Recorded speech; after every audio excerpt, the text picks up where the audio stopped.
This computer. Hey, All right. There we go. We're recording. Let me take these off so I don't talk too loud. All right. All right. This is Welcome to Indie Publishing 101. I am Craig Martelle, the successful indie author. And am I successful? Well, success is everybody's relative term. You have your own definition. I hope that you all consider yourself successful, especially all it takes is you write a book, write a story that makes you successful because there's a lot of people who say they want to write a book and they never do. Well, if you have, good on you. If you're working on it, good on you. Keep writing until you get to the end and then get it checked, edit it, publish it, get it up there, and you too can be a published author. Sell it to strangers, and then you're a professional author. How about that? Doesn't get any better than that. What I'm going to do is I'm going to share my screen because I've got a super cool PowerPoint put together. Why PowerPoint, you say? Because I'm an old dude, and PowerPoint is what we have, just because Howard Graphics isn't around anymore, which is what I started with. So there we are. Let's see which screen I'm going to share. That one. Share. Oh, look at that. Isn't that cool? Am I sharing the right screen? yes. Okay. All right, let's go here. All right, session one, what we're going to talk about today. Am I sharing the right screen? Yeah, I am. Here it is. Okay. The session one is, hang on just a second. I got something going on here in the background. Let me get you. There we go. All right. We're going to talk about setting up your account on Amazon. And this is exclusively to Amazon just because Amazon is the easiest to get set up on and go direct. No sense paying an intermediary to publish for you when it comes to Amazon because Amazon makes it so easy. Now, that being said, there are a lot of nuances with setting up your account from start to finish that you're going to be aware of, but that's what this is all about. 4 to 8 hours of me droning on all kinds of things that may be nonsensical or they could be super cool. Little hints and tidbits to help you do better and get out of the gate in a hurry. So pay attention, ask questions, don't be afraid to ask, and hopefully I'll address it. And if I don't, well, we'll get to it later. And understand there's going to be more stuff later. There's 4 parts to this. So we're going to go through the first part all the way up through contributors. And this is once you go onto the kdp.amazon.com page, you set up your account and you're uploading a book. We're only going to contributors today. We'll start with blurbs next Saturday. All right. And we are recording this, as you already heard. So it'll be available on YouTube later. I'm recording it to my computer. Hopefully, we can get it uploaded and life will be good. All right, we're going to talk about setting up your account, tax implications, because nothing's sexier than taxes, right? Come on, everybody loves taxes. It keeps the accountants busy. Author.amazon.com versus kdp.amazon.com, two accounts that live synchronously. And you have 2 separate accounts, and it's crazy that you do because they should all be under the same, but they're not. So anyway, you just have to deal with it. You have to work with the system as it is, not how you want it to be. What about your author biography? Is that something cool or not? What do you put in there? And then we start with uploading an ebook. What does that look like? Language, the title. I'm going to spend some time on title because title's important. And as I'll tell you a story with my first book, the subtitle. What are the limitations of a subtitle?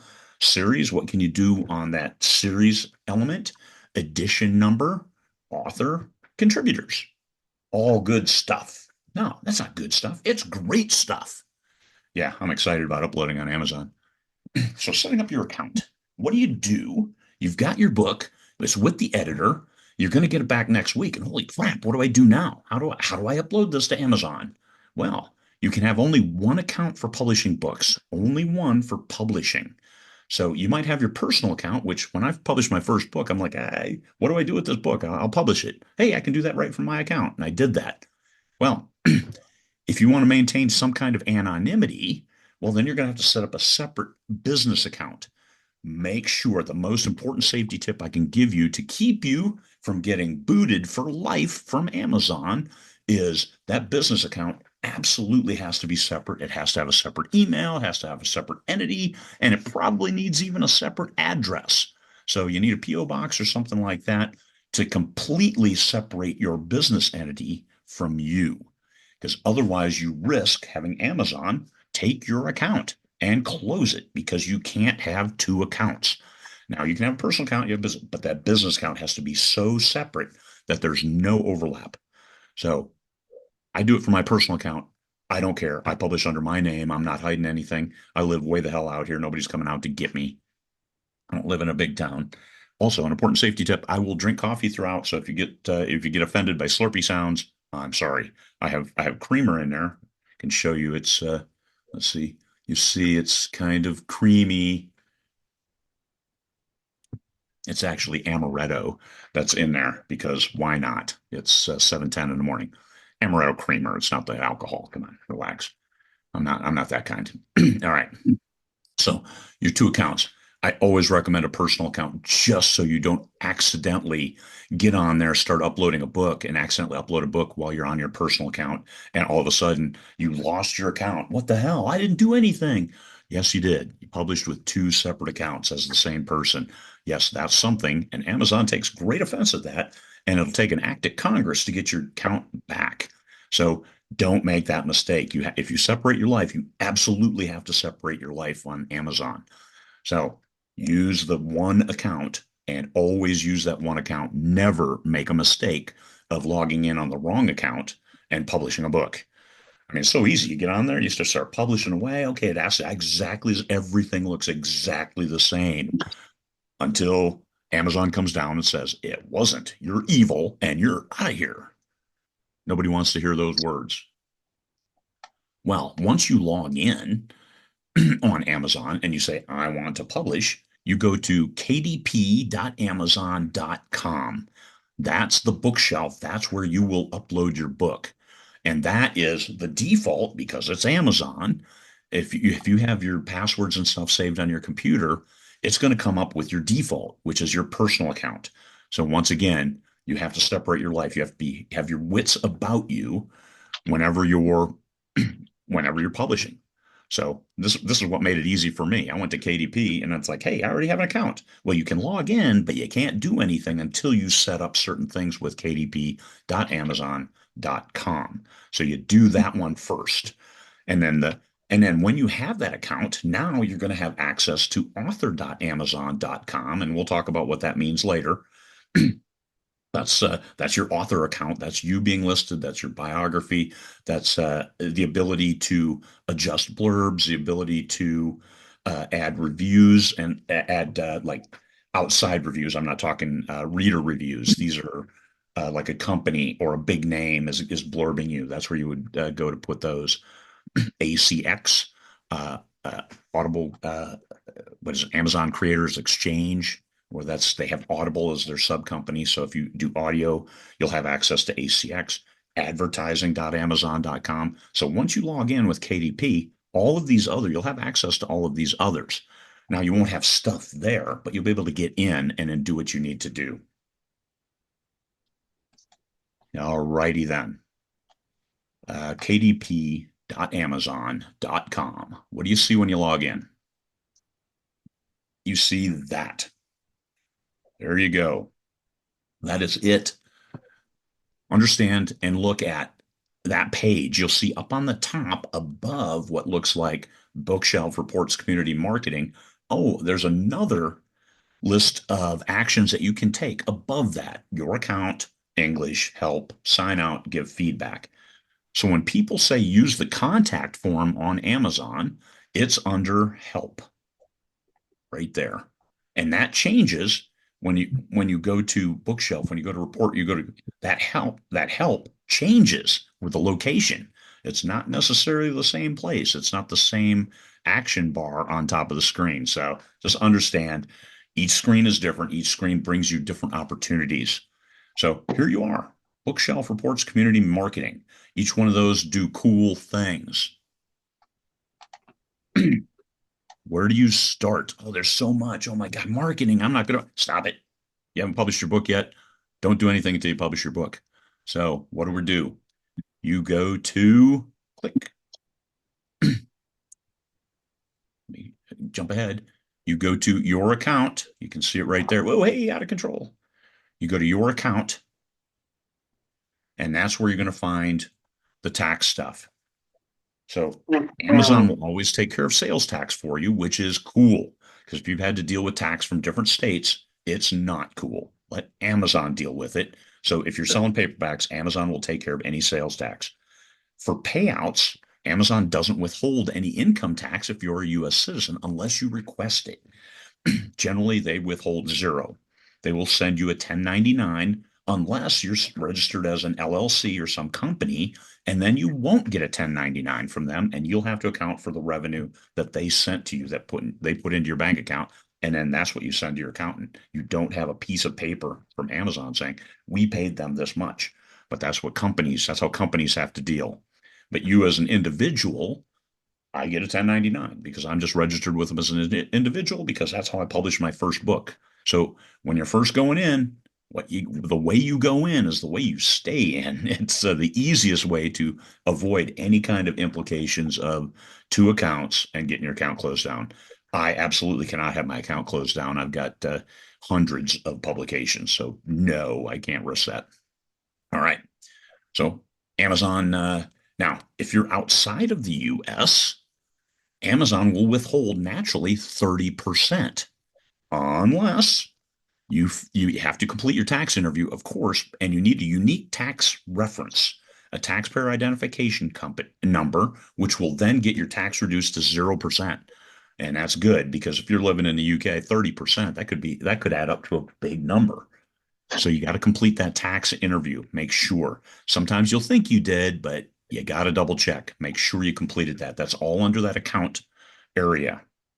And then you're responsible for tracking your income and expenses. So you want to double check on occasion as you sell books. Amazon will send you money. Yay, money. And then you'll double check and say, okay, I had these sales. It should have been about this. It's that.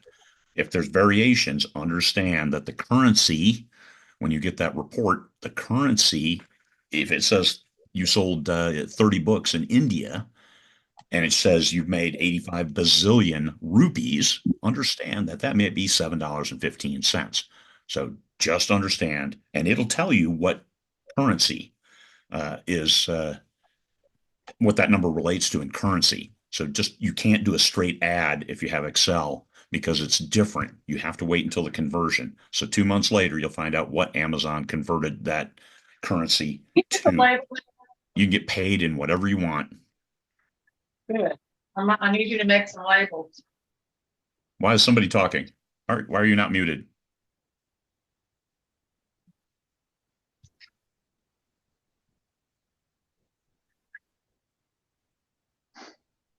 Holy cow, we got somebody muted, not unmuted. No, it's madness. It's complete madness. All right, where am I? Yeah, I'm out of control. Stop. This needs to go away. All right, we go. That needs to go away. That needs to go away. I lost the ability to advance my screen. Yeah, stop. Stop. Okay. All right. Where are we here? Threw me for a loop there. All right. Your sole proprietor setup, then you'll get a 1099 from Amazon like I do. And they tell you, hey, we sent you this much money over the year, and it's way cool. You track your income and expenses. I do it every single day as I get a report like Patreon. They sent me $2.06 this morning. So I'm like, okay, put it in there, and I have $2.06. I'm so happy about that. That's because it's revenue. Positive revenue is always good.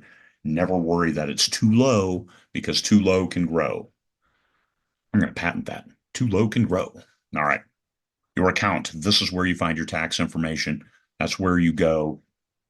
And I think I have another screenshot. Yeah, there we go. When you select your account, that's where you get your account details. What is the business type? Edit the entity. I'm the account holder, so it's just me. Whoa, hey. Yeah, gotta stay off the scroll bar, Craig. Stop touching the scroll bar. All right. Getting paid. There it is. Got my account numbers there. Way cool. I get paid in US dollars. You can change that. I've got two different accounts that they pay into. That's cool. Just hedging my bet, just because one time they said your account number isn't right in this one account, and it was. So I just put it in a different account. So I just jump them back and forth as they tell me that the account doesn't work. Applicable withholding, I'm set for 0%.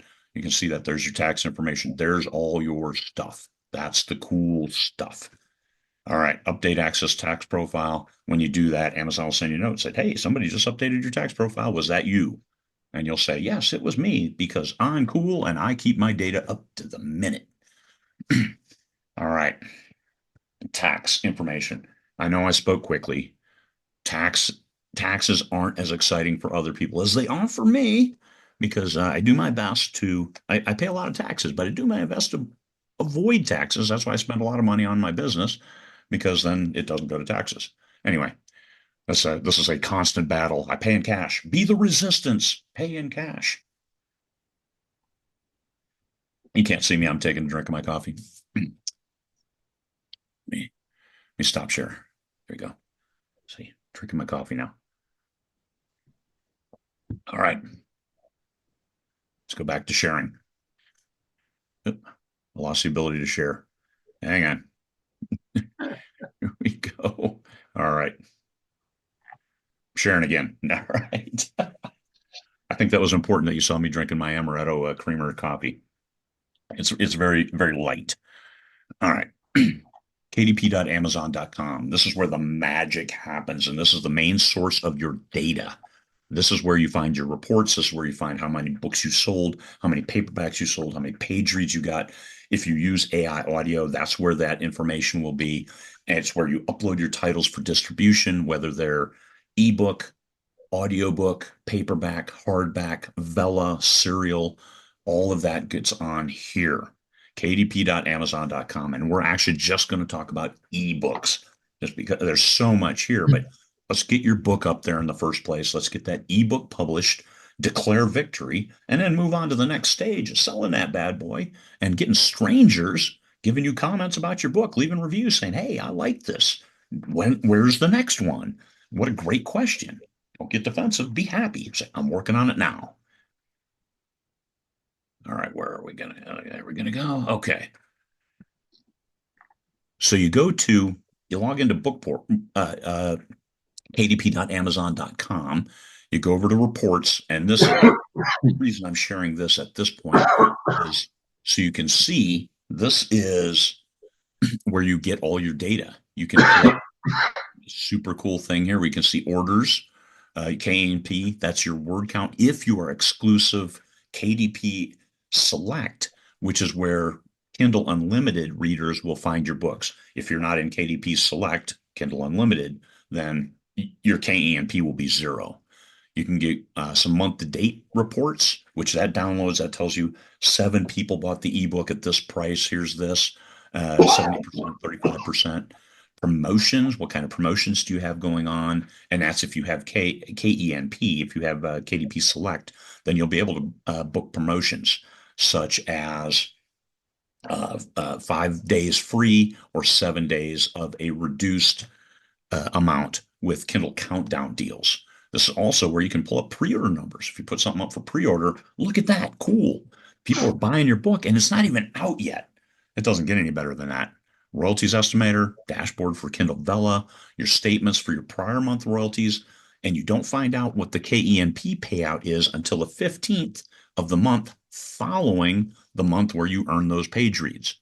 I know it's crazy, but that's just how it is. Once again, you have to play with the system as it is, not how you want it to be. So this is where you go in prior month's royalties. This is where you can calculate how much per page you were paid. Payments, they tell you where the payments were and if any payments were hold up. Old reports, take a survey. Well, I never take surveys. All right, dashboard, there's your stuff. Now, once you've uploaded a book or somebody else did, you joined an anthology and your name was added, now you can go to author.amazon.com and claim that book and now put up your biography and do all that stuff. And what I'm saying here is this is where you establish your relationship with the reader because the biography is on your author.amazon. You can't put a biography on kdp.amazon.com because it's not one-stop shopping. That's where you put the books. That's where all of the business data is. But you go over to author.amazon.com. This is where you establish your relationship with the readers. So you make sure your books are listed. They're supposed to go automatically. However, they don't always do it. And you can go, there's a place where you can add your books. I'm going to show that because it's not obvious, which is also something that's really weird. Anyway, system as it is. Make sure your books are listed. And so they show on your author page because a lot of people will click on your name. And when they click on your name, is it going to take them to a place where it shows them all of your books that you've published or all of your books that you're a part of if somebody else published and you were a co-author or a contributor under an anthology? A gripping bio. What does a gripping biography look like? And there's also something else you can do on the author.amazon.com page is recommend books to readers. It's what all the cool kids do. That's actually what the slide says. Recommend books to readers. This is where readers of a certain type of book, and these are probably popular books, but you're going to recommend them, and somebody hasn't read that book. It's like, oh yeah, this book is, I like this book, but it's like your books. So cool. So this is where you're, like I said, conversation with the readers. This is your chance to make waves and make a difference and make an impact. So here you are. You go into the author.amazon.com. This is the page that comes up. And if you have a pen name, if you publish under multiple names, this is where you go here. And if you click there, it gives you the option to add pen name. And you can add it there. And then it asks, and it says, hey, we're going to do that. And you give them some information. And then it says, wait. And I've got one that I applied 8 months ago and it's still not approved, even though I published those books 5 years ago. I finally went about trying to make my pen name page. So I'm kind of held up. I'm sure I'd have to contact the help people, but I got without it. I got by without it for 5 years, so I don't need whatever because my name's on the book as well. And that's my C.H. Gideon pen name, but I'm also listed as an author. Anyway, that was a failed effort because it's too much effort to maintain multiple personas. I'm having a hard enough time just being me. So anyway, Craig Martelle, there I am. This page is in English. Help, once again, if you need help, the contact form, that help has a different contact form than the kdp.amazon.com contact form. But if you need help and it's here kind of help, then that's what you do. How many Amazon followers do you have? Oh, you can see that here. I'm at like 75,000. But I did some things. I ran some giveaways. I did a lot of stuff where you could before that you can't do now to build my follower count. And they get an email every time I have a release, which is cool. So book recommendations, all that can be done here in author.amazon.com. And then your books, all your sales ranks, and view your customer reviews. This is all cool stuff. Once again, relationship with your readers. So customer reviews. What are your sales ranks? What does that mean? Hey, where a book is in relative to sales from other authors. So a book that's 100 today with 10,000 sales might be 20 tomorrow with 10,000 sales, or it might be 200. You don't, it's relative to all other sales. So you don't want to release when big authors in your genre are releasing if you want uh, easier visibility. I mean, you're still selling books. If you sold 1,000 books, that's a win, right? 1,000 books sold. We win. So this is your homepage on Author Central. What do we see next? You go to books, see that home profile books, and then those 3 words there, add it now. That's where you add a book that if it's not showing. And so this is one of those things that if somebody didn't tell you, you wouldn't know, and it's not easy to find. If you search your bookshelf, those are books already here. So if you typed there for a book that you can't see, like, hey, how come an author's legacy isn't here? If I search there, it says you don't have that. Well, I do. Well, you got to click here, add it now. And then, oh, hey, it pops up. Have a nice day. So there's one little tidbit that you may not have known. Just make sure it has all your books now. I have, I think, 338 titles that Amazon thinks I own. So yeah, I'm not scrolling through all that to see if it's got one little book here or there. All right. What about your author? You go to profile. This is what you see on your author page. So when this is what you see, this is my emphasis here. This isn't what the reader sees. So you look at it and it says, oh, geez, it doesn't show anything in English, in German. because I have some titles in German. So I have a bio that's written in German. So you can do that. If you have France, write a bio in French or Spanish, and then it'll be listed here for that language. There you go. Share your author page. Isn't that convenient? Look at that. Amazon.com, author Craig Martelle. Simple, easy, good to go. Copy that link, share away. And now, author page looks for readers in different countries. That's where you can look and say, hey, what does it look like? And this is good because somebody in the UK, are they going to look at me and say, that guy's a wanker? You don't want that.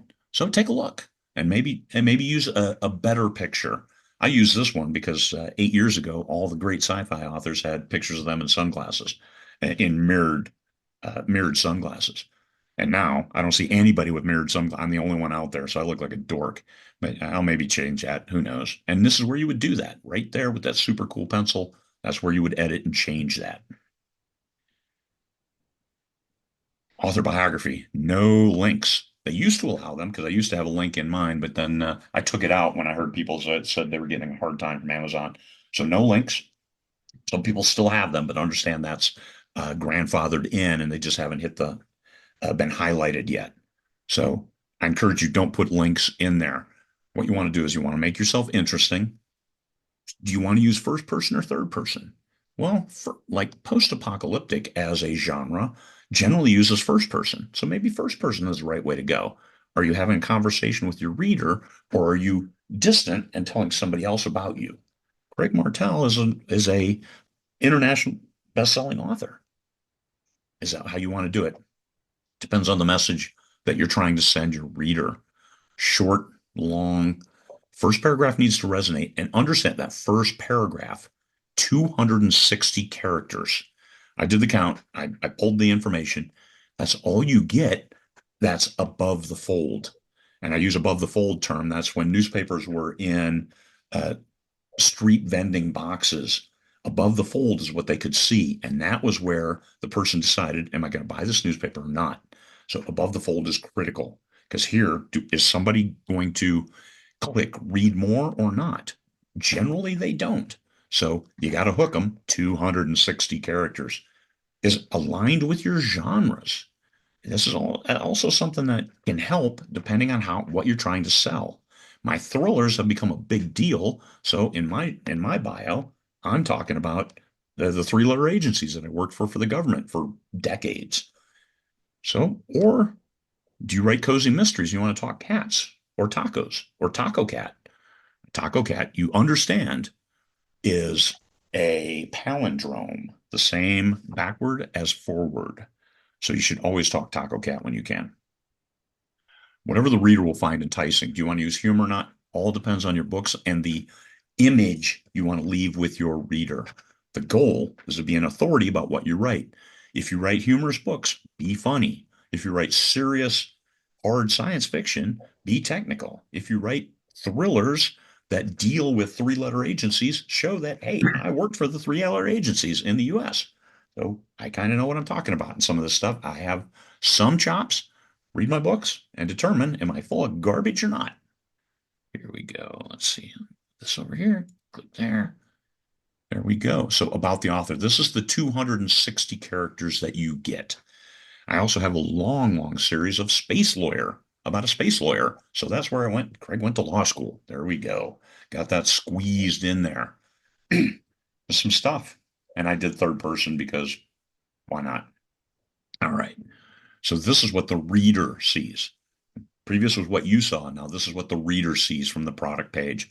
Top titles, and usually this is just sorted by some kind of random criteria. And I never really have it figured out. I don't know why Gateway to the Universe in there. It's not a huge seller. Nightwalker is not a huge seller right now, but Bad Company and Super Dreadnought are. And there, oh hey, there you see my pen name, all of it there. So a reader would pull this up and say, hey, look at this, cool. Oh, we got a thriller. Oh, and here's what's it say? 283 titles. Holy cow, overwhelmed. So, important safety tip for later. When you have your own website, make sure you direct readers. Don't overwhelm them. I have too many books. People aren't going to browse all my books to see their next thing. If you liked Live fire, you will like Rick Bannock and give them a choice of one or two. Your readers, you'll be better off for it because your readers will say, oh, okay. They're cool with a choice of one, two, or three. They're not cool with a choice of, hey, I like this book, 283. You're out of here, buddy. I'm not browsing all that. So give them, think about the attention span of a goldfish, give them 10 seconds. They will take 10 seconds and probably not give you much more. So there you are about the author. That's the 260. Read full bio. That's where I talk about bestseller status and all that good stuff. But nobody cares. Nobody cares about that. They care that they're entertained right now. So back to kdp.amazon.com. You go to bookshelf and then select create. It's right there at the top. You can't miss it. It's a big button. And this is what you see. What would you like to create, happy author? Your intellectual property is a great thing. You should share it, distribute it through us so we can send you money. What kind of deal is that? It's a great deal because there's a bunch of people out there who want to take your book and sell it for money and then send you money. But some people will send you more than others on each sale. We'll talk about that too later. Kindle ebook, paperback, hardcover, series page, or Kindle Vella. The series is something that you can handle here at the Kindle ebook stage. That's where you can talk about the series, set up the series page. They kind of take you out, but to put you right back into the Kindle ebook creation. So, what are we going to do now? Oh, hey, we want to publish our Kindle ebook because it's written. We've got it. We're ready to go. Is everybody ready to go? I know I'm an old dude. I know I drink a lot of coffee. But let me pause. Stop sharing here. There we go. You can see me. I'm here. Alrighty then. Do we have any do we have any questions that we want to address at this point in time, Jim, before we go into the actual upload process? Yeah, I can send you the questions or I can repeat them for you. Which would you prefer? Just read them out loud, Jim. Thank you. And thank Okay. you. There's a lot of questions about how you work pen names in with a single business account. And they're all like, if you have three pen names, should only have a single business account for all three pen names? And another person said, if you plan on writing in more than one pen name, it's the same question. Should you register your KDP account as your business name LLC? You can So only, I think I get the question. I think I get the okay. questions. You can register up to three pen names under your account. And that's where I showed you where it says Craig Martelle on author.amazon.com. So on KDP, when it says author, you just put the pen name. But it's where, and because you're already logged in under your account, they don't care what you put for as the author. That's how publishers, I publish other people. That's how I put their information. I put their name in there, even though it's logged in under my account and it'll be published under my account.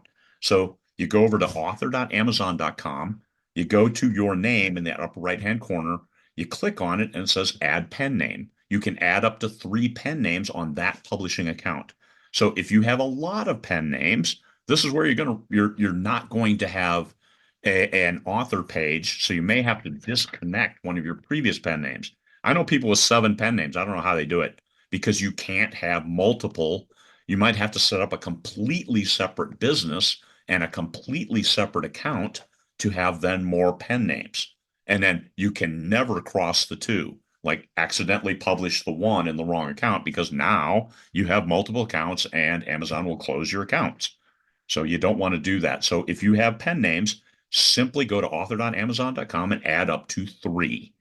I don't know how you can write in, I don't know how you can manage more than three pen names because I'm having a hard time with just my name and one other name when I don't even use that other name because it's just so painful trying to maintain two personas. So there's it. So your pen names and very different. That's fine. That's fine. You're publishing under your account. However, when you link, it's linked through your pen name. When Amazon looks at it, the blurb, your keywords, all of that stuff. So your children's aren't going to get polluted with your erotica or your spicy romance or whatever else. So yeah, there's There are personal account. questions about that too. Your personal account is what you use to buy stuff, but and that's mine is the same. I buy stuff on there and I publish on there, but I absolutely do not publish anywhere else with an Amazon account. I don't. I only have one account. So Right. there it Okay. is. So we have some more questions about business accounts. Like, can it be added later if you don't have it now? Yes, because you establish it as a new account. Okay.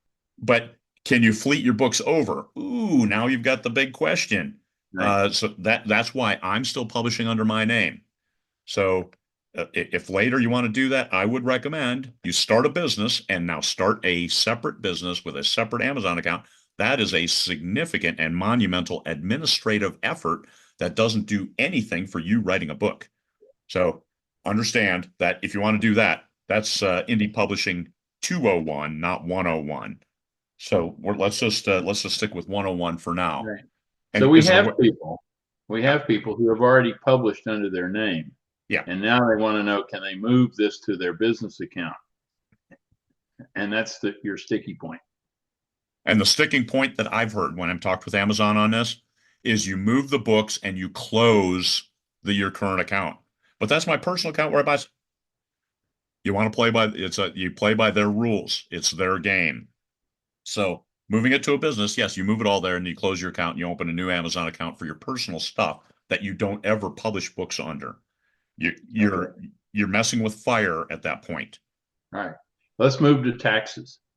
Um, there, an expat wanted to know if they're living outside the U.S., how do they handle their taxes?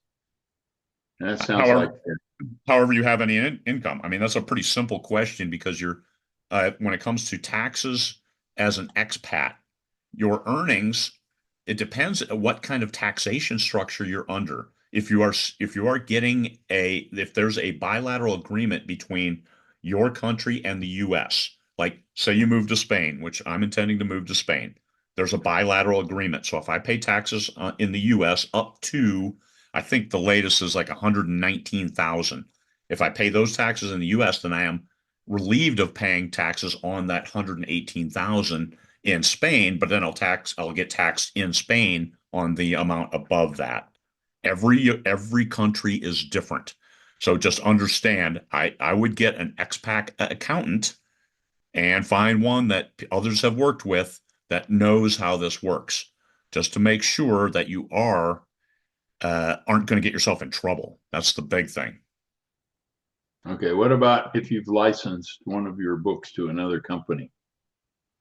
Oh, they publish it, and you can't have it published.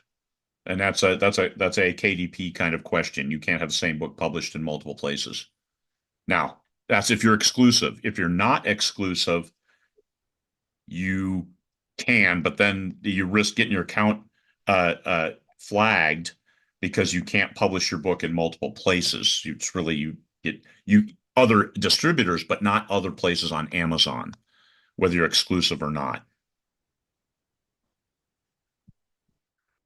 Okay. We have a person from India that wants to know, do they sign into kdp.amazon.com or .in. Right. Okay. .in. Right. Yeah, understand. That's a good question. You can remove your nonfiction book, start an account, and then publish. Just understand. Give yourself a letter from you relieving yourself from the account that is published in, so the new company now publishes it under license. Because if you take it down, Amazon will say there's possible duplication. So you have to give yourself and it sounds ridiculous that you write a letter to yourself saying, "Hey, I'm not publishing this on this account anymore. It is going to be published here." But do that in case they question, "Hey, this book has already been published," and you may get that letter, you may not. And if you do, then you have your piece of paper saying, "Hey, I've licensed it over here. It is no longer published here. It has been pulled down from Amazon Craig and now is on Amazon successful indie author." There you go. Okay. we have a person who wants to hide some of their books because they're too spicy to go with their children's books, and they want to know how to do that. Pen name under your one account. It's okay. Amazon does not cross-pollinate within the same account stuff that's your name and stuff that's your pen name. Your pen name will get its own persona. So if somebody clicks on that pen name after you've established that on author.amazon.com, they will only see that pen name's information. So the pen name will have its own biography. The pen name will have its own listing of books. So somebody clicks on, so it's separated. That's why Amazon allows up to 3, because they know people do this. They know those children's authors have a spicy side to them. Because how else could you tolerate the little rugrats? And no, once you publish, you'll be asked on your primary, and that's later. Amazon, what's your primary market? Good enough. Amazon.com. You'll select later that it's available for all markets. So you're jumping way ahead of me, Emily. Relax, relax. There's 4 sessions to cover all this stuff. All right, I'm diving back in. Okay, good. I'm going to send you all the questions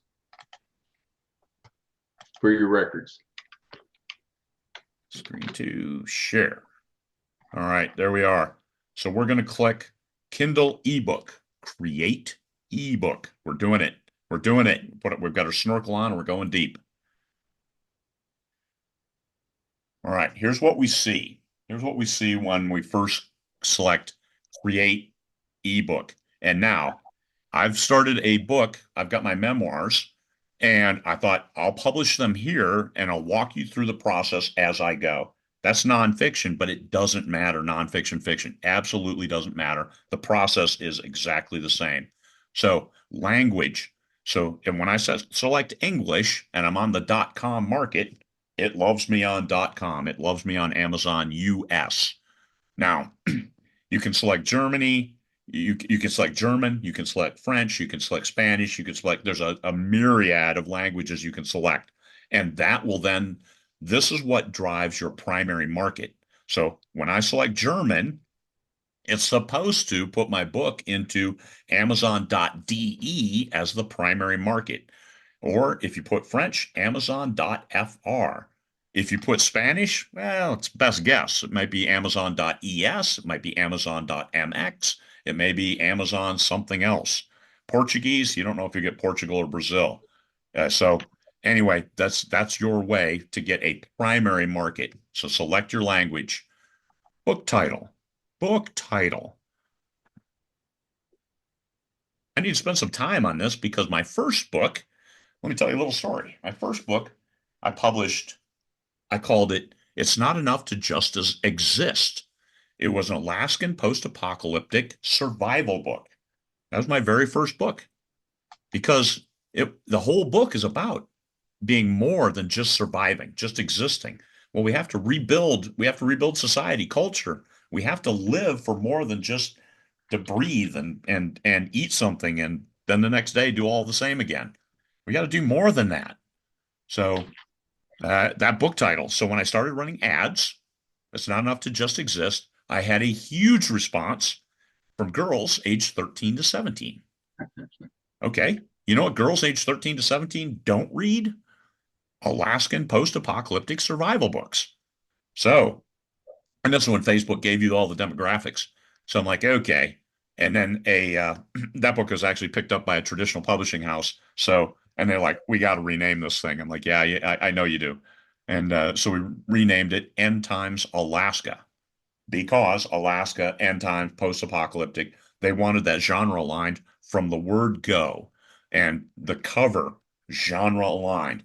Everything goes into it. So in the book title, you go through what is in the book title. You want to kind of hint to the genre. You want to keep it enticing. Which one that I won't get, but that worked well was Hugh Howey's Wool. Wool, what's that about? Well, it's a survival within a silo. Uh, what? A silo? And it's called Wool? Yeah, it did. But you see, Amazon picked it up, made a television series out of it that they called Silo. Well, I tell you, 4 letters is easily memorable. So you want people to be able to remember your title.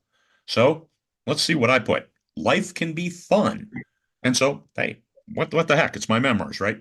So I searched Amazon, and not a single book has Life Can Be Fun as the title on Amazon. I'm like, what the heck?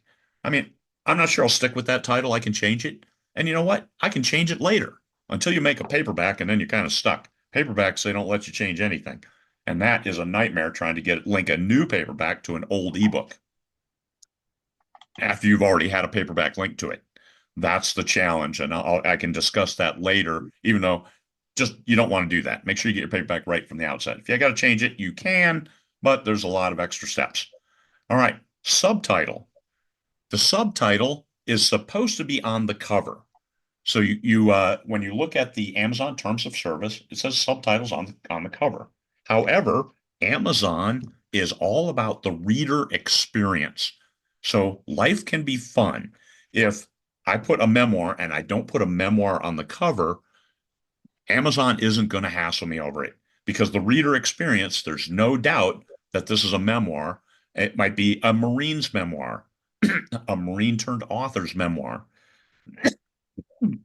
I know I'm talking too loud when I cough and you have to clear my throat. So, subtitle. Subtitle's supposed to be on the cover. Just to make it easy, put it on the cover. So, a memoir or a Marine's memoir, a Marine turned author memoir. That's a little cumbersome on the cover because you only have so much real estate there to work with. But just understand, if you're going to use a subtitle, the safest way is make sure you put it on the cover as well. So, book title, search Amazon, check it. I have a slide on this. Search Amazon, check it, and see if there's any other books with that same title. And if you find books with that same title, so what? I once had a book, a military sci-fi book. Okay, this was about a battleship in space that completely dominated everybody else, and so they had to gang up to fight it. Well, dominant or domination was the cover I was going to go with. I searched Amazon. What do you think I found?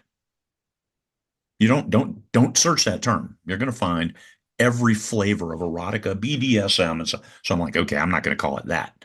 It's okay if there's another book with the same title. It's not okay if every book with that same title is something completely different. So I didn't get to call my book about domination because it wasn't that kind of domination. All right. So genre, feeling, and enticement. That's what you're going for. Craig Martelle's memoir. Wouldn't that be a cool title? Not. So life can be fun, maybe a little more engaging. So, but think about it. Don't just whip a title on there. Don't say, damn, I don't have a title for my book. Let me make something up real quick. No, just like your blurb. Don't make something up real quick there either because you're going to suffer. It's not going to work like you want it to. So search, check adjacent genres for the genre that you're writing in, that the story, and what are people naming their books? What are some trigger words? Is fae in there for an urban fantasy? Oh, there's Stanley. Is fae a word in there? Is wolf? Is alpha? Alpha may not be a good one because that might get you sent to the erotica dungeon. So you just got to be careful with the terms. And that's why searching will enlighten you as to what's working and what may not be working. Too long, too short. Now, I say never on too short because 70% of all book buyers are buying from their phone. So think about a cover, and the cover is an inset on the product page. Oh, Stanley, the cover is an inset on the product page, so it's not very big on your phone. So if you have a title that's way too long, people may not be able to read the title. So they don't even get into the point where they're reading the blurb or even thinking about buying that book. They scroll on. Think about the attention of a goldfish. So you want to make it easy for them. So that's why I like short, very high contrast covers for that the typography on the cover on the title.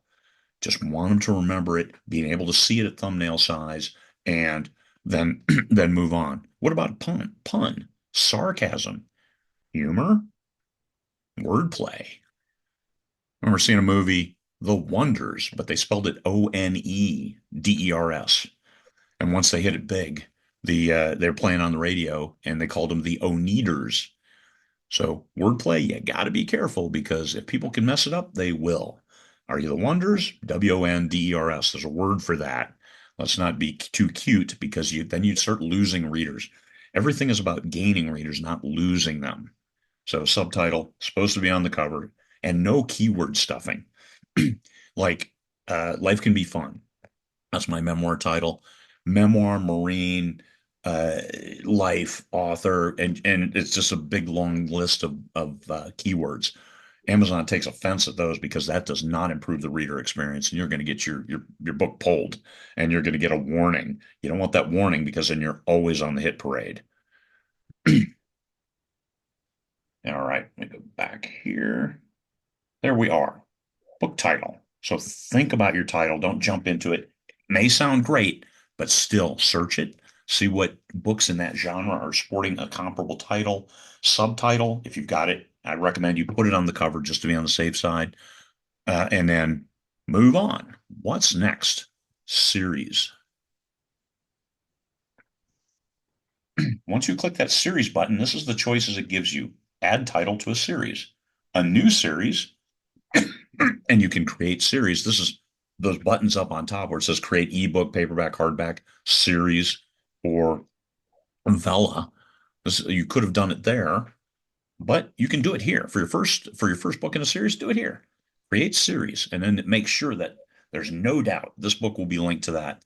And then once you click uh, uh, select a series, you can select an existing as main or related content.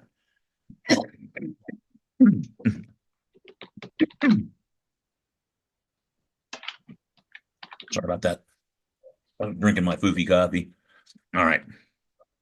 So as a new series, you're building the blurb. So important safety tip, have your blurb ready for your series. One thing I do with every book I publish is I have a separate file that's in the same folder as the main file, the manuscript, called the title and metadata.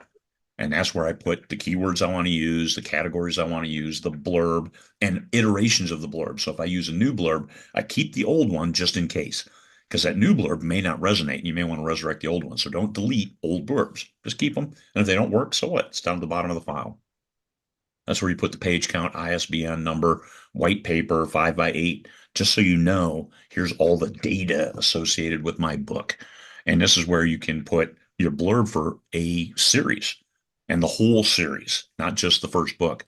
Because if you leave it to Amazon, they'll just put the blurb for the first book as the series blurb. They'll do it for you. But is that really what you want? You want to tell them what the series arc is and not the individual titles. You can say it includes these titles. Sure, you can do that, but do it after that above the fold part. You want above the fold to have high impact. So existing series, say you book 2, 3, 4 on a series, existing. And when you click select series, it gives you a list. And if you have too many series, like me, I have like 25 or 30 series, you can search because it shows you 5 or 6 on a page. You search, there you go, pulls up the series, select series. It'll say, this is book number 6 in this series. So yes, it is. And if it isn't, then you can select there and change what it is. Now you can't do half books. So if you do 1, 2, 3, 4, 5, 6, and you decide there's a book at 2.5, you're going to have to change 3, 4, 5, 6, or you can list it as related content. But if they need to read in order and they need to read that 2.5, then you need to change your other ones to whole numbers only. 1, 2, 3, 4, 5, 6. That's it. You can't do 0. That'll be related content. So understand the numbering process. Just go. And if you don't have to read them in order, you still have them as a series. That's okay. I put in my thriller series, I have books 1 through 4 with numbers on the spine, but 5, 6, 7, and 8 do not have numbers on the spine because they are separate points of entry into the series. The first 3 you need to read in order, but after that, I want everyone to be a standalone, and they are.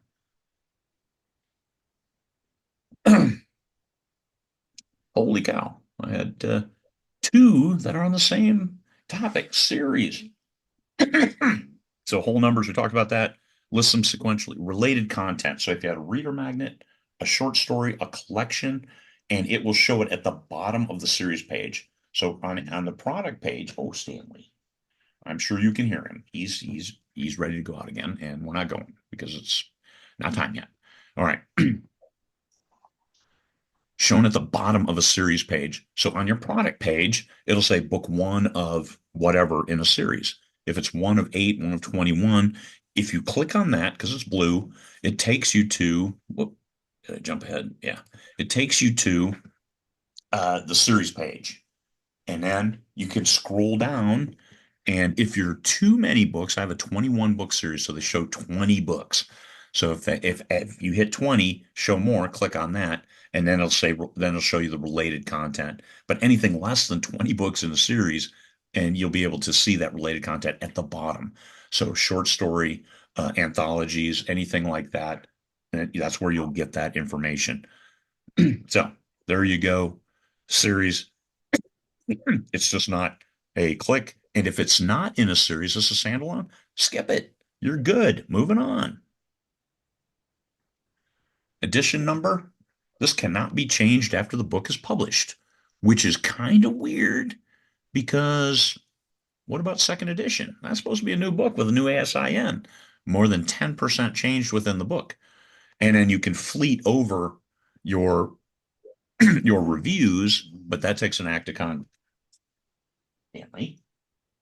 That takes an act of Congress. You got to work with Amazon to get them to put those reviews on the new volume and then the new edition, and then you have to unpublish that old edition. So edition number. I recommend actually you don't use it if you're going to update your book like I did, and I had to put third edition actually in the title when I changed it because I couldn't change it here. So it says edition number 1, but on the cover it says third edition. That's my successful indie author book because I did a second edition, then a third. All right. Author. This is your author name. And check to make sure there's nobody else with that name on Amazon. And if there is, you're going to have issues. So if your name is John Smith, you might want to throw in your middle letter. You might want to throw in your middle name, something that makes you stand apart. There were no other Craig Martelles, thank goodness, publishing on Amazon. So I got to claim my whole name without using initials or anything else. Or you can just use initials, C.H. Martelle or C period H period Martelle. All of that's different. C.H. Martelle is different than C period H period Martelle. They won't link up. So if you submit a book to an anthology or a story, make sure that whoever's publishing it knows exactly what it is, because C period space H period is different than C period H period. It's crazy, but it has to be identical. There's no wiggle room.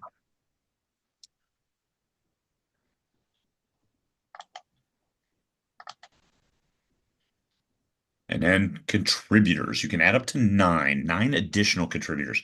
I publish anthologies and we have up to 20, 30 authors. So you can put the first 10 in here, and then because you put yourself, and then you put the next 9.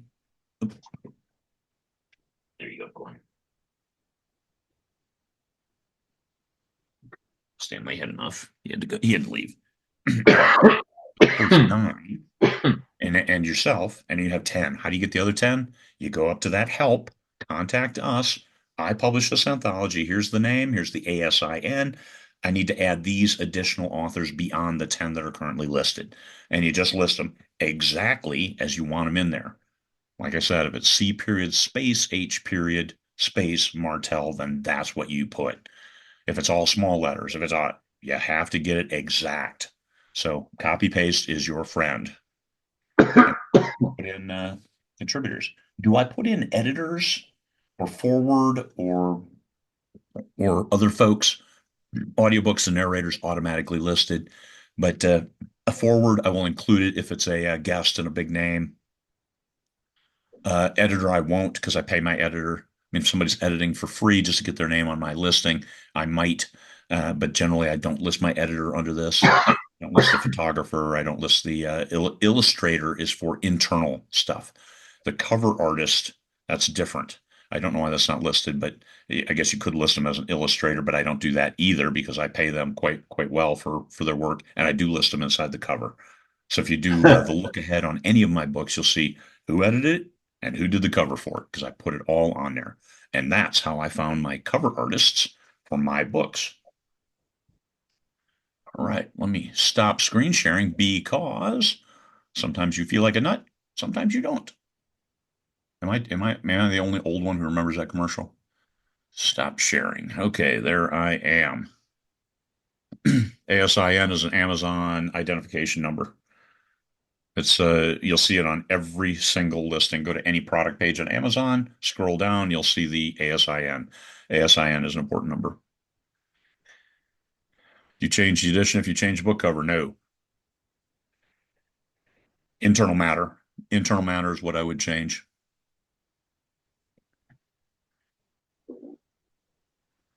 Yeah, metafile, the metadata file, that's all of your administrative data related to that book. That's why I said 5 by 8. And you might even want to put matte or glossy covers on that in that file, white paper versus cream paper, uh, ISBN if you've gotten one, that's yours. And if you use Amazon's free, I would still jot that down there. I maintain all of my data in a spreadsheet as well.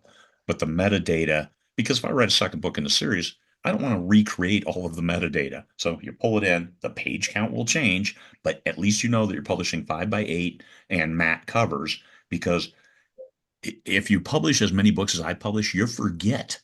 And so I once had a 5 by 8 book join a series of books that were 6 by 9. And so then I had to get a new cover, I had to get a new, yeah, it was a nightmare. So there you go. So the ebook page, that's a good question because I publish a lot of anthologies. I have a lot of authors. Your middle initial. On the paperback, it's easy. On the ebook, you just put it all under first name. First name. So C period space H period into the first name, and then the last name is Martelle. So there you go. That's how you do it there. So always put your metadata and put it down because you'll forget. You'll forget, just like I did. I have a series with 7 books with glossy covers and 2 with matte covers because I forgot. There's a big gap between the first books and those last couple. Yes, so it ended up me recovering the first 7. All right. Don't change the edition. Okay, scrolling up. Metadata. Keep the data. Can you add a book to more than one series listing? No. So if you have short stories, current, I you now can you list them as related? I don't know, and I'm not going to make up an answer. I would think you can, that you can select it for related content if you have a short story that relates to 2 different series. So I suspect you can, and let us know. If you try that, let us know. Because generally, because when you select create series, add to series, you only get one shot. It's one series, and it gives it a whole number. That's the best you can do. So it looks like we're still recording. Yep, there it is. There's the little thing. Cool. Stanley is outside now. Oh, Wayne, you published a paperback a year ago and you had a misspelling on the back cover. Just redo the paperback cover and re-upload it. And if they printed any books and have them in the warehouse, they'll have to sell those first before the new ones are printed. So just up so you don't need to update the edition. You don't need to update any of that. Just update the cover that you upload. And then when they start printing those new copies, finally, people will get the new copies. And that's why I updated a series of mine because when I first published, the default was 6 by 9. Well, more people than not like the smaller edition, so 5 by 8. So I did that entire series at 5 by 8. I had to unpublish the 6 by 9, and then they had to sell out of all the 6 by 9 paperbacks before they started linking the 5 by 8 to the ebook listings for those books. What a hassle. It's taken over 6 months. And at this point, I think I've got 1 or 2 books of each, and I think I'll probably just go buy them myself, 6 by 9 copies, to get them out of inventory so they can start stocking the 5 by 8 versions. But there's that. Is there a character limit for title subtitles? Have you ever seen a Chuck Tingle book?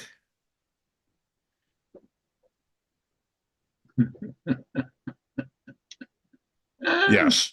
So is there a character limit? I don't know. I think it's probably like 250. It's obscene.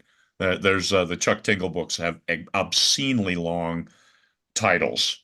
Well, besides being obscene in the first place, but Yes, they're they are. they're really long titles. I mean, really long. And so, but how much are people going to read? So that's what you want to do. So you can make it a full sentence if you want, but keep in mind most people buy books from a thumbnail. So you want to keep it simple. You don't want to have to click read more just to see the whole title.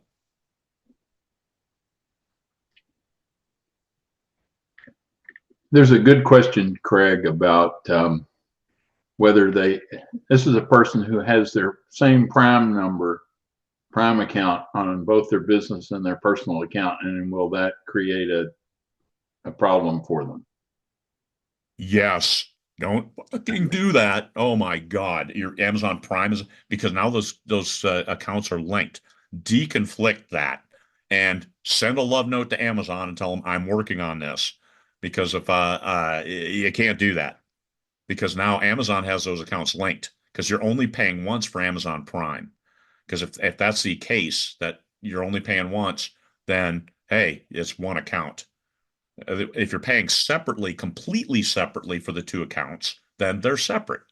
But if you're only paying once and you've got the two accounts linked, you could have problems. You could lose your account, and there's nothing you can do to save yourself. Okay. The other good question is Susan asks if she co-authored a book with another author who has passed away. Yeah. Can they get the business account transferred, or do they close the account and then open their own? I hate to say it, getting it transferred from a deceased party would be a significant challenge. However, I would because when somebody dies, you've got to close. You're supposed to close that account. So if it's a separate business account for that book, what you can do is you get a letter from the executor of the estate, a copy of the death certificate, you open a new account, and then the executor you will close that account and you publish a new one. But by having that letter, you can petition Amazon to move those reviews over to the sole published version. But the reason you need the executor and the death certificate is because if you owe royalties or something, or if her name's going to be on there, you just need to account for that and publishing it because they publish first. So to publish on Amazon, you can't have multiple of the same books on Amazon with different publishers. If it's you, well, then that's how you do box sets. That's how you do omnibus editions. So you can publish your own stuff multiple ways because I have my first book in a series in a starter collection that has four first in series. That's an omnibus edition of four books. That's a complete collection of nine books. So that same book is in multiple different, but I'm publishing them all. You can't have somebody else publish your book. That will lead to problems.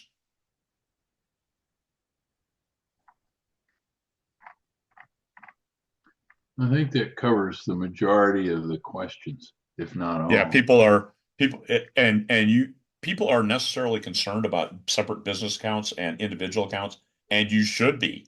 Because if Amazon thinks you're running one account and trying to scam them, they will boot you and all of your books will go and you will be instantly wide. And that's all there is to it, and not on Amazon. Even authors who are wide still make a significant amount of money off Amazon. So the difference is, let me read Lauren's if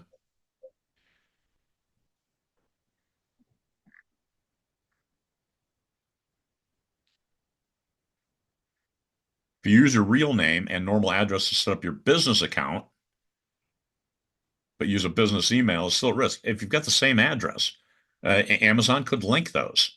You want to remove any opportunity for soulless algorithms who might link your business or your and think that you're getting over. So that's the challenge. The game we're playing here is against algorithms. that are looking for people who have multiple accounts. And they do that because of scammers who have multiple accounts and use them to then pad KEMP numbers and page read and stuff like that. So you have to separate the two entities in entirety. So if you have a business, get a post office box because then that's how you send out your email as well, your newsletter, because you have to put an address, a physical address, which a PO box counts for that. So your business, you can put that under there.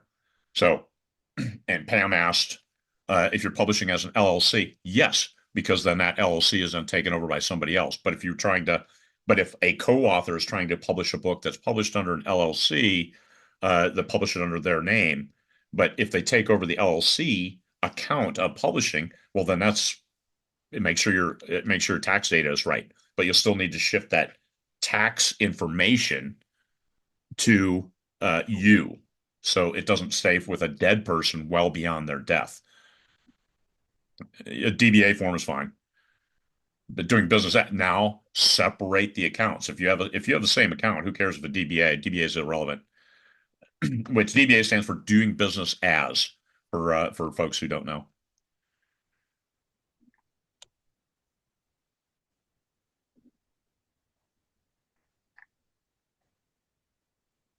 And understand, none of this counts as legal advice. If you have a question, you must ask Amazon, because Amazon is going to be the final arbiter. If you try to argue, well, Craig told me, guess who's going to lose? And that's you. So you have to, I'm telling you, one account. If you have a business account, it must be absolutely and completely separate in all ways from your personal account. I don't know how I can emphasize that enough. People want to find nuance. I don't give a shit about your nuance. You are the one taking all the risk if you push the envelope. So separate physical address, separate email, separate bank account, separate everything. Do not give the algorithms a chance to identify multiple instances of the same person.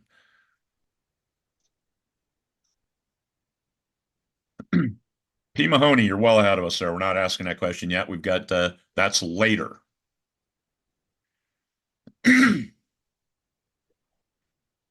Okay, there's a question about how to ask Amazon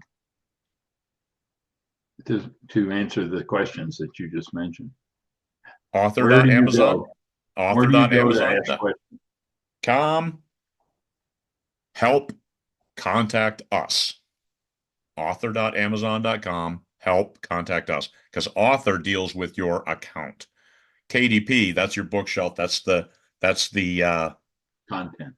That's the content. Yes. Right. You want the relationship with the readers, but Amazon as well. So that's why you go to account and set up your information there. But ask Amazon and be very specific what you want to do.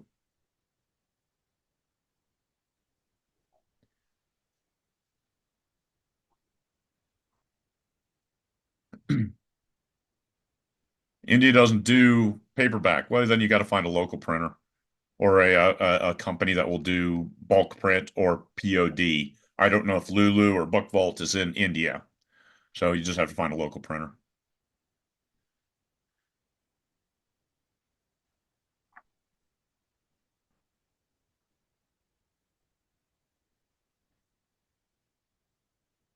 But where does Amazon draw a line between a title and a keyword stuffing title? Put it on the cover.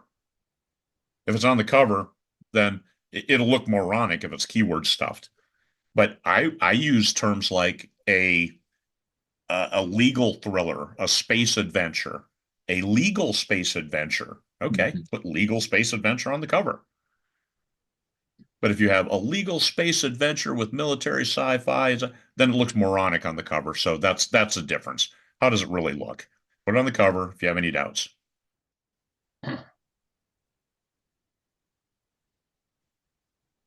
And will Amazon ever ask to prove your pen name? Actually, that's new. They are. They are asking people to prove who they are. So that's where you do a DBA as an author. Do it just so you have a documentation that this is you, because they're going to, but they don't ask to verify if you do a DBA for the pen name, but you're still, all of that information goes through your payment to what you set up with your original account.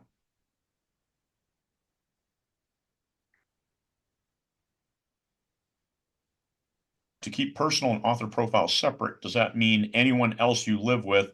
So you're sharing your password on your Amazon account? Ooh, my wife has her own account. I have my own account.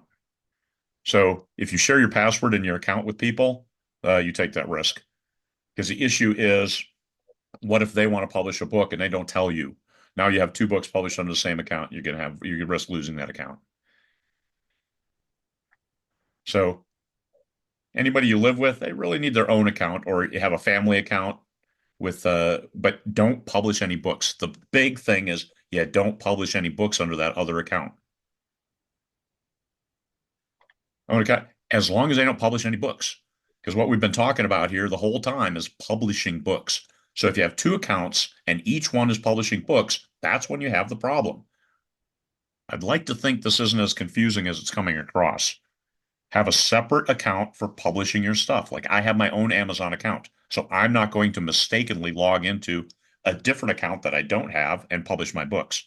So I go on Amazon, I buy potato chips, and then I can go on KDP. That's it.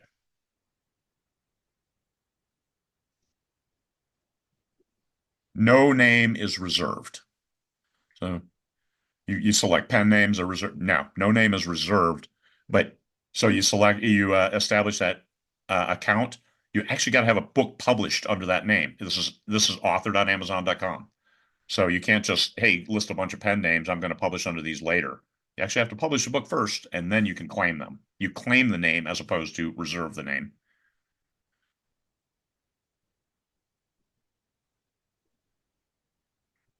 If you open a business account, it's different than your personal account. Just make sure they're separated. And I would unpublish it, and then I would also send Amazon a letter just to cover yourself saying, hey, I had a book on my personal account. I unpublished it. There are no books published on this personal account. I now publish under this business account. Cover yourself. You can't have multiple books published under multiple accounts. Just all there is to it. Even if it's only one book on one account, one book on another, if it's your same email, you're doomed. You're taking a huge risk.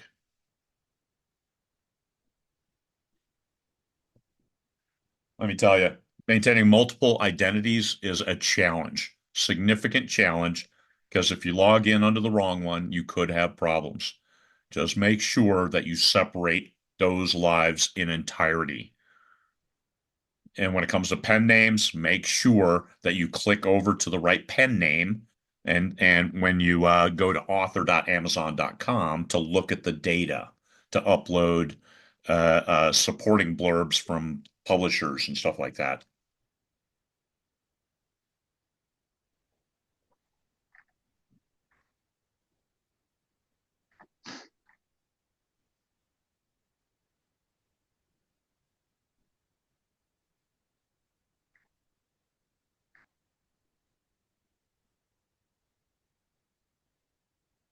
You can go into your series and edit the series and remove titles that aren't there, and then rewicker.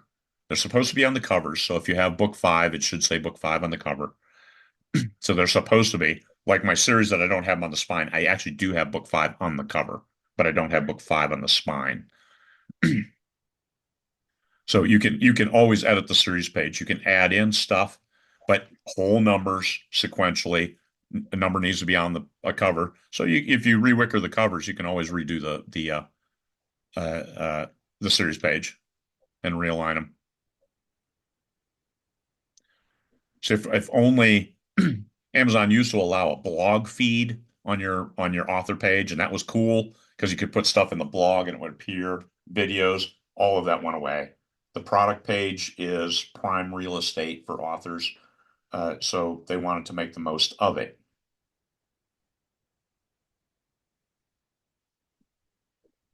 Now, if you use book title, if you use the book number as a subtitle, it'll be there twice.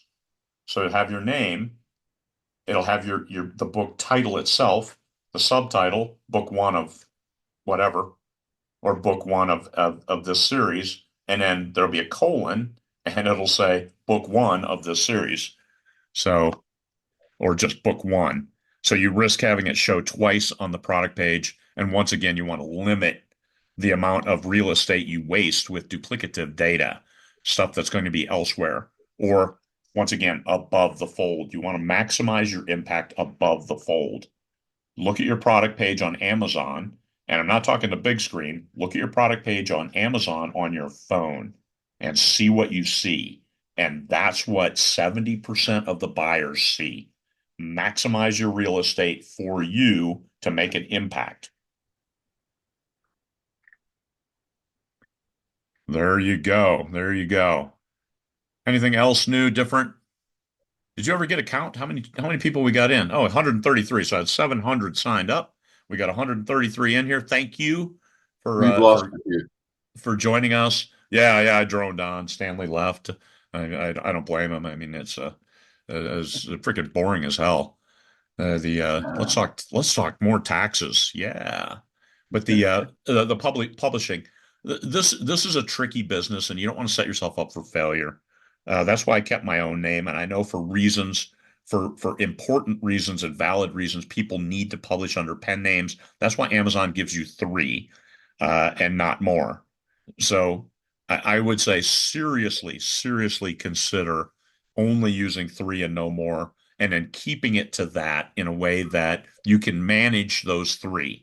Because in the outside world, you need to, each one needs to have its own newsletter list. Each one needs to have its own following. Each one needs to have its own reader group. And there's so many different things that you can do for each pen name because they have to be unique in that if you, especially if you don't want overlap, like my CH Gideon, I didn't care if I overlapped with Craig Martelle, so I don't know why I did it. I was trying to keep it so, and it was stupid because military sci-fi is my jam, and so I want as many people to see that as possible. So that's what. Yeah, yeah. I would like to just delete it, but then I got to get all new covers on like 30 copies and audiobooks. They said they would charge us if we changed the name on the cover, and they had to re-record. So nope, not doing that. So keeping the pen name. There you go. So a lot of nitnoid details. I see people are twisting and cavitating, and that's why we're doing this because you don't want to make a mistake right out of the gate, and then all of a sudden you lose your account. It will crush your will to keep writing.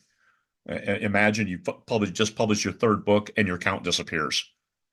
And what do you do? I mean, not a damn thing because you published on two accounts. And so, hey, and you did that. It's not like, hey, can you forgive me? Well, this is Amazon. The answer is no. You should have known better. And I'm just telling you, now you know better. Make sure it's really separated, or just publish under your one account. Craig Martelle, I'm me. I don't have time for multiple personas, so I don't do initials or any of that. Just me. And there we are. Bob is your uncle. And that's we've got two more sessions. We're going to talk about some things that we didn't. So let me go back to share here.